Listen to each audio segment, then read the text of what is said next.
hustle going. We're in a culture that's a billion-dollar business, but we create millionaires. So I talk to a lot of guys that I know that got a lot of big contracts, and the financial advisors running everything. And it's like, when basketball over, and you can't play basketball anymore, and you haven't put anything into learning financial literacy, where do you go from there? You go back to the hood. They take everything, they steal everything that you have. We're not thinking ownership. You got somebody writing your checks. Even though there's good financial advisors out there, but most of them, at the end of these guys' careers, you know, it's the same story. What happened to my money? I come from independence. I come from owning product. That's the way I was able to be who I am. And as I grow and mature, you know, I'm thinking, like, what if a LeBron owned the Cavs? How much money he would be making? Own Nike.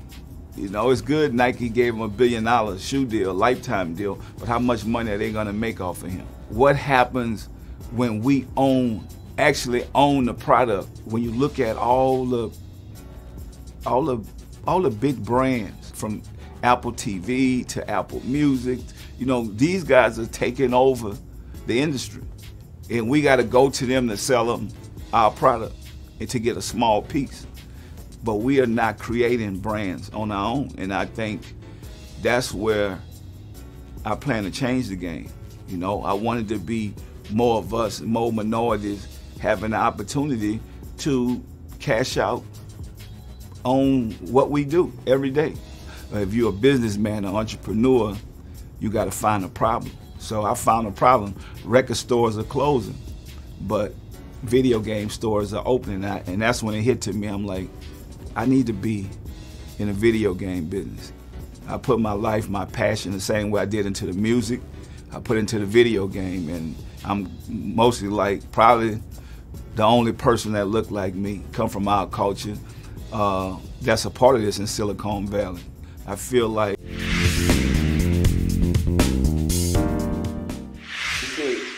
and I also, what I learned in business, just like what she was saying, when you give somebody your word is so important.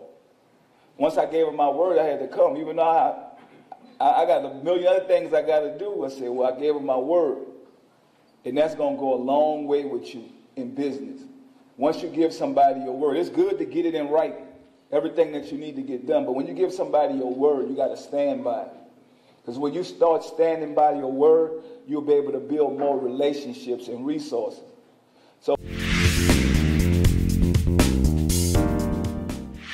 not really, you know, because, you know, my whole life is about helping the kids, helping other kids, you know, letting them look at my life through a blueprint. You know, you can't just make it in the music business. I want to show people that you gotta have a couple of things going.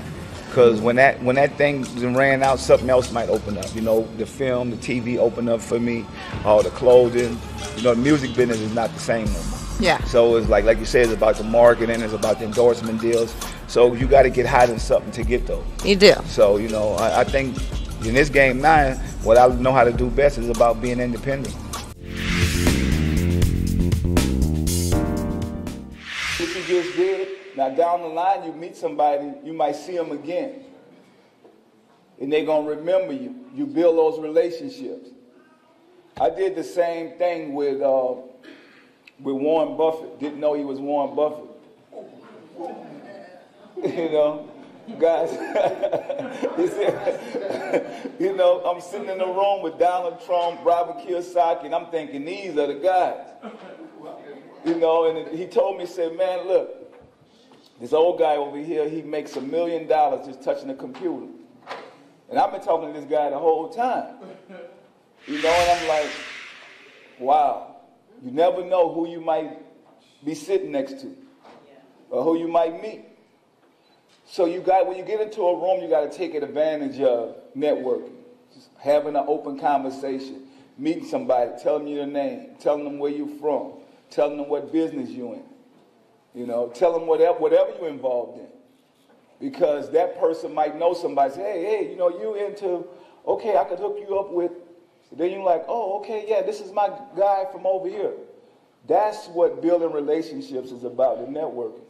And that's the first part of business, being an entrepreneur. Because you might not have the money to start the business. Even though you're an entrepreneur, you got the idea. That's how people say they started a business with no money.